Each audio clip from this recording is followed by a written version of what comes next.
అందరికీ నమస్కారం. ఈరోజు మనం కొన్ని సామెతలు నేర్చుకుందామా? అప్పులో అప్పు మూరెడు మల్లె పువ్వులు ఎంత అప్పు అన్నాడట. అప్పులో అప్పు మూరెడు మల్లె పువ్వులు ఎంత అప్పు అన్నాడట.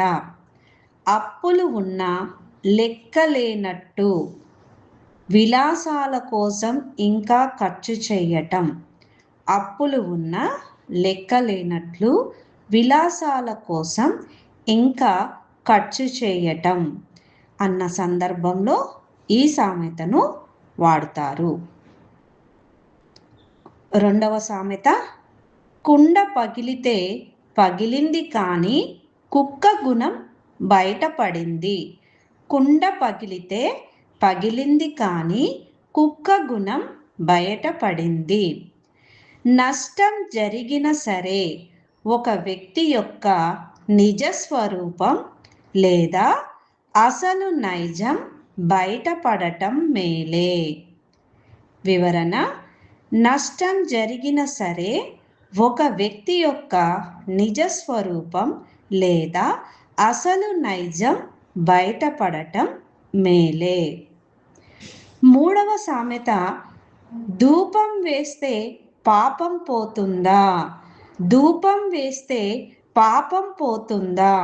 వివరణ: పూజలు ఆచారాలు చేసినంత మాత్రాన చేసిన మోసాలు చెరిగిపోవు.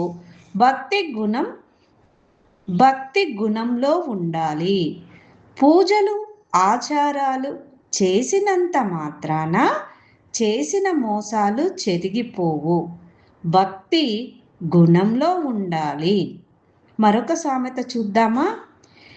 ఏరి కోరి మొగన్ని తెచ్చుకుంటే ఎగిరి ఎగిరి తన్నిండు అంట. ఏరి కోరి మొగున్ని తెచ్చుకుంటే ఎగిరి ఎగిరి తన్నిండు అంట. వివరణ: మనం ఇష్టపడి తెచ్చుకున్నామే మనకి తిప్పలు పెడతాయి. వివరణ: మనం ఇష్టపడి తెచ్చుకున్నవే మనకు తిప్పలు పెడతాయి. ఇంకొక సామెత చూద్దామా? శతకోటి దరిద్రాలకు అనంత కోటి ఉపాయాలు. శతకోటి దరిద్రాలకు అనంత కోటి ఉపాయాలు. వివరణ: వందల కోట్ల సమస్యలు ఎదురైనా వాటిని పరిష్కరించటానికి అనంతమైన మార్గాలు ఉంటాయి. వందల కోట్ల సమస్యలు ఎదురైనా వాటిని పరిష్కరించటానికి అనంతమైన మార్గాలు ఉంటాయి. ఇంకొక సామెత నేర్చుకుందామా? తాను పట్టిన కుందేలుకు మూడే కాళ్ళు అన్నట్టు.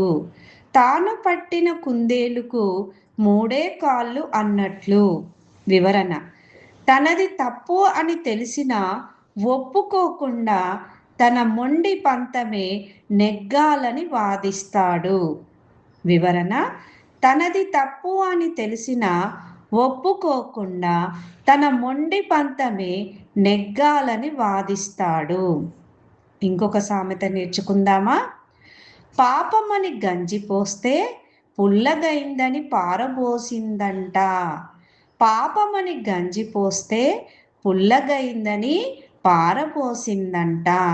వివరణ: సర్లే పాపమని జాలిపడి సాయం చేస్తే ఆ సాయంలో కూడా వంకలు వెతుకుతారు.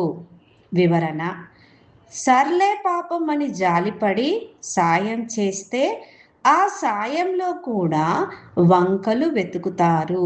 ఈ విధంగా సామెతలు, వాటి వివరణ తెలుసుకుంటే సామెతలు త్వరగా అర్థమవుతాయి. అందరికీ ధన్యవాదాలు.